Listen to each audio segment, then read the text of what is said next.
नमस्कार, मैं हूं डॉक्टर शशि चौहान और जैसे कि हमने अपने पिछले वीडियो में बात किया था कि पीसीओडी क्या है और वो क्यों होता है, आज हम अपनी वीडियो में बात करेंगे कि उसका ट्रीटमेंट क्या है।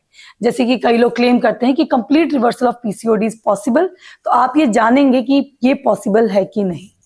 तो इसके ट्रीटमेंट के लिए 4 इंपॉर्टेंट चीजें हैं। पहला है डाइट, दूसरा है एक्सरसाइज, तीसरी आती है कुछ मेडिसिन और सप्लीमेंट्स और चौथा है आपका सर्जिकल ट्रीटमेंट।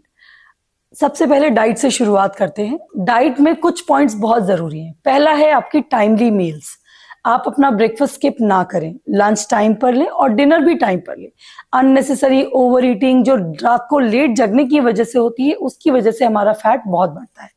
और एक रूल आता है जो हम आजकल प्रैक्टिस कर रहे हैं लोग, इंटरमिटेंट फास्टिंग जो ट्रेंड चला हुआ है, hashtag to lose weight. So intermittent fasting अगर हम देखें हमारे पुराने टाइम में, तो लोग नॉर्मली करते थे। उनका डिनर 7 बजे तक हो जाता था, वो अपने बेड्स पर 8 to 9 o'clock तक चले जाते थे और सुबह वापस ब्रेकफास्ट उनका करीबन 8 या 9 बजे जाके होते। तो अल्टीमेटली वो 12 से 14 घंटे की फास्टिंग पे रहते थे। यही आपको करना है, आपको इंटरमिटेंट फास्टिंग करनी है, यानी कि कम से कम 14 आवर्स का गैप आपके डिनर और सुबह ब्रेकफास्ट के बीच में होना चाहिए। दूसरी चीज डाइट से रिलेटेड ये कि आपको डाइट में क्या अवॉइड करना है और क्या इंक्लूड करना है। क्या अवॉइड करना है मैंने अपने एक शॉर्ट में भी बताया है। आपको रिफाइंड कार्बोहाइड्रेट्स जैसे कि मैदा है, बहुत ज्यादा सूजी है या मैदा से बने प्रोडक्ट्स जैसे कि नूडल्स हैं, बेकरी आइटम्स है, ये अवॉइड करना है। या फिर कार्बोनेटेड ड्रिंक्स जैसे कि सोडा, आप Coca Cola, Pepsi, Thums Up, जितनी भी हाई शुगरी ड्रिंक्स है, इन सारों से भी आपका शुगर लेवल स्पाइक होता है और अल्टीमेटली ये इंसुलिन रेजिस्टेंस डेवलप करता है। तीसरा आता है कि आपको बहुत ज्यादा ऑयली अनहेल्दी ऑयल्स नहीं लेने। अगर आपने लेना भी अपनी डाइट में तो हेल्दी ऑयल्स इंक्लूड करें, जैसे कि देसी घी, सरसों का तेल या ऑलिव ऑयल, बट वो भी एक लिमिटेड क्वांटिटीज में।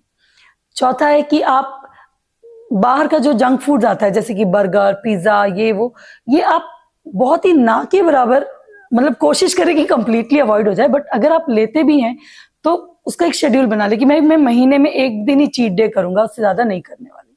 तो ये सारी चीजें अवॉइड करने से आप अल्टीमेटली एक होम बेस्ड डाइट पे आ जाते हैं। अब होम बेस्ड डाइट में क्या लेना है, आपकी प्लेट डिसाइडेड होनी चाहिए कि उसमें आधा तो प्रोटीन होना चाहिए। आपका प्रोटीन रिच फूड्स सबको पता है, दालें होता है, अंडा होता है, पनीर होता है, plus there are few fruits also, soybean. तो ये सारी चीजें आपको अपनी डाइट में इंक्लूड करनी है। सेकेंडली आता है कॉम्प्लेक्स कार्ब्स, ताकि आपका जो शुगर स्पाइक है वो जल्दी ना आए और आपकी बॉडी एक कांस्टेंट शुगर लेवल पे काम करे। और तीसरा आता है गुड फैट्स। तो आपको मेक श्योर करना है कि आपकी प्लेट का 50% प्रोटीन है, रेस्ट 25% ये कॉम्प्लेक्स कार्ब्स हैं और बचे और 25% गुड फैट्स हैं। लास्टली अगर आप डाइट के उसमें हम एक और चीज बात करें, मोस्टली लोग जो वेट लूज करना चाहते हैं उनका पहला होता है कि हम डिनर खाएंगे नहीं, हम डिनर स्किप कर देंगे। नो, बट अल्टीमेटली आप इससे आपको न्यूट्रिशन की कमी हो जाएगी। आपकी बॉडी में जितना प्रोटीन, जितना आयरन, कैल्शियम, जो भी मिनरल्स जाने वाले थे वो सब कम हो जाएंगे। तो या तो आप सप्लीमेंट लें, और दूसरी चीज है कि साथ में लाइट मील्स रखें, मतलब कंप्लीटली अवॉइड कभी नहीं करना है। अगर आप ज्यादा देर दिन में फास्टिंग रखेंगे तो आपकी बॉडी एनर्जी कंजर्वेशन मोड में चली जाती है, आपका बेसल मेटाबॉलिक रेट स्लो हो जाता है, जिसके चलते आपकी बॉडी जो भी शुगर बॉडी में जा रही है उसको फैट कन्वर्ट करके लॉन्ग टर्म प्रोसेस के लिए रिजर्व कर लेती है कि भाई अभी तो इसकी बॉडी को बहुत एनर्जी की जरूरत है, ये तो इतनी इतनी देर खाली पेट रह रहा है, पता नहीं बाद में खाएगा भी कि नहीं। तो हमारी बॉडी एक कांस्टेंट सप्लाई पे आनी चाहिए। तो अल्टीमेटली फैट कन्वर्जन बढ़ जाता है, जिससे आपकी बॉडी की ओबेसिटी और बढ़ती है। तो ये सारी इंपॉर्टेंट चीजें आपको अपनी डाइट में ध्यान रखना है। अब सेकेंडली आते हैं एक्सरसाइज। एक्सरसाइज का 2 रूल है। आपको आधे घंटे से 45 मिनट तक ब्रिस्क एक्सरसाइज करनी है। ये नहीं कि हम जाके टहल के पार्क में चले आए हो मेरी तो एक्सरसाइज हो गई, नहीं। आपको ब्रिस्क मतलब है कि 15 मिनट अच्छा सा वार्म अप, और बचे हुए आधे घंटे में जुम्बा, एरोबिक्स, डांसिंग, जिम, जो भी आप करना चाहें वो कर सकते हैं। और दूसरा रूल है कि आप हफ्ते में 5 बार कम से कम ये जरूर करें। अगर आप इस एक्सरसाइज पैटर्न को फॉलो करेंगे तो बहुत हद तक चांस है कि आप पीसीओडी को लॉन्ग टर्म में रिवर्स कर सकते हैं। और एक्सरसाइज अगर मॉर्निंग में की जाए तो बेस्ट होता है, बट अगर टाइम नहीं मिल पा रहा है तो हमें किसी भी टाइम, जब भी हमारा फेवरेबल टाइम हो, हम उसे करना चाहिए।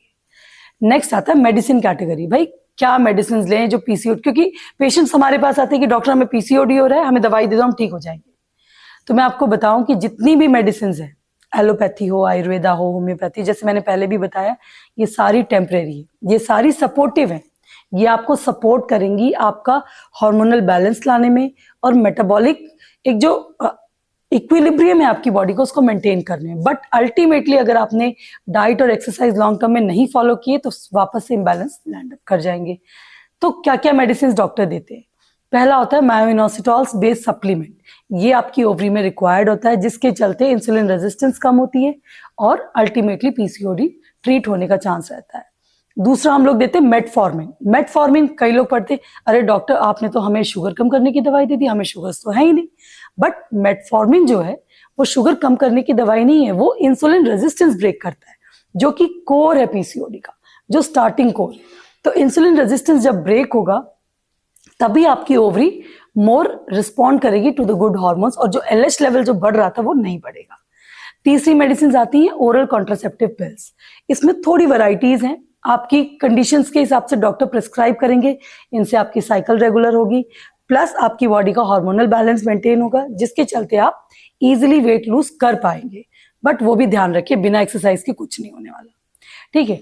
चौथा आता है सपोर्टिव मेडिसिन। अगर आपको प्रेगनेंसी नहीं हो रही है तो डॉक्टर आपको इनफर्टिलिटी ड्रग्स दे सकते हैं, जैसे एग बनने की मेडिसिन दे सकते हैं। But this is again a supportive treatment, but this will be effective only when आप अपने आप को प्रेप करके रखें बाय डाइट एंड एक्सरसाइज। और हम क्या मेडिसिन दे सकते हैं? और आती है एंटी ओबेसिटी ड्रग्स, जो कई वैरायटी की आती हैं, टैबलेट फॉर्म में भी आती है, इंजेक्शन फॉर्म में भी आती है, जो आपका वेट एक बार लूज करने में हेल्प करेंगी, जिसके चलते आपकी इंसुलिन रेजिस्टेंस कम होगी और आप पीसीओडी को इजीली कंट्रोल कर पाएंगे। और क्या दे सकते हैं? विटामिन डी के सप्लीमेंट्स, क्योंकि विटामिन डी एक इंपॉर्टेंट रोल प्ले करता है आपकी पीसीओडी डेवलपमेंट में। तो इसके लिए आप सप्लीमेंट भी ले सकते हैं, प्लस नेचुरली अपने आप को सन में एक्सपोज करके जो नेचुरल तरीका है उसके लिए भी जा सकते हैं। अब लास्टली आता है सर्जिकल ट्रीटमेंट। सर्जिकल ट्रीटमेंट में क्या होता है पीसीओडी का? तो जैसे कि हमें पता है कि पॉलीसिस्टिक ओवेरियन डिजीज में मल्टीपल स्मॉल फॉलिकल्स बन जाते हैं, यानी कि कोई भी एग मैच्योर नहीं होता, सारे इमेच्योर एग्स इकट्ठे होते चले जाते हैं आपकी ओवरी में, जिसके चलते आपकी ओवरीज का साइज बढ़ जाता है और अल्टीमेटली आपको इनफर्टिलिटी यानी कि प्रेगनेंसी होने में दिक्कत जाती है, क्योंकि एग्स तो बन ही नहीं रहे। इस कंडीशन में जब आपको प्रेगनेंसी चाहिए और आपके ऊपर कोई दवाई काम नहीं कर रही, प्लस यू आर स्ट्रेस्ड, तब डॉक्टर आपको ये ऑप्शन दे सकते हैं कि आप सर्जिकल ट्रीटमेंट के लिए जाएं। इसमें जो ट्रीटमेंट होता है वो होता है लैप्रोस्कोपिक ओवेरियन ड्रिलिंग। आपकी ओवरीज में 4-5 जगह पंक्चर कर दिया जाएगा, जिसके चलते एक हार्मोन जो एलएच हार्मोन जो बढ़ रहा है वो कम हो जाता है, क्योंकि इसमें ओवरी का कैप्सूल इतना थिक हो जाता है जिसके चलते वो एग रिलीज नहीं हो पाता है, बढ़ नहीं पाता। जब हम उस जगह से रप्चर कर देते हैं तो वहां पे न्यू ग्रोथ होती है मेम्ब्रेनस, जो एक थिन ओवेरियन कैप्सूल बनाती है और साथ में ओवुलेशन के टाइम इजीली ओवुलेशन में हेल्प करती है। और सर्जिकल ट्रीटमेंट में, और सर्जिकल ट्रीटमेंट उनके लिए होता है जिनकी ओबेसिटी ना ड्रग से कंट्रोल हो रही है ना दवाइयों से जा रही है, so they can get a surgery done for their obesity, यानी कि बेरियाट्रिक सर्जरीज, जिसके चलते उनका वेट लूज होगा। वेट लूज होगा तो इंसुलिन रेजिस्टेंस कम होगी और वो पीसीओडी को कंट्रोल कर पाएंगे। होपफुली आपको ये इन्फॉर्मेशन पसंद आएगी। इसमें और भी कई सारी डिटेलिंग है जो अपने मैं शॉर्ट्स में कवर करूंगी। Thank you.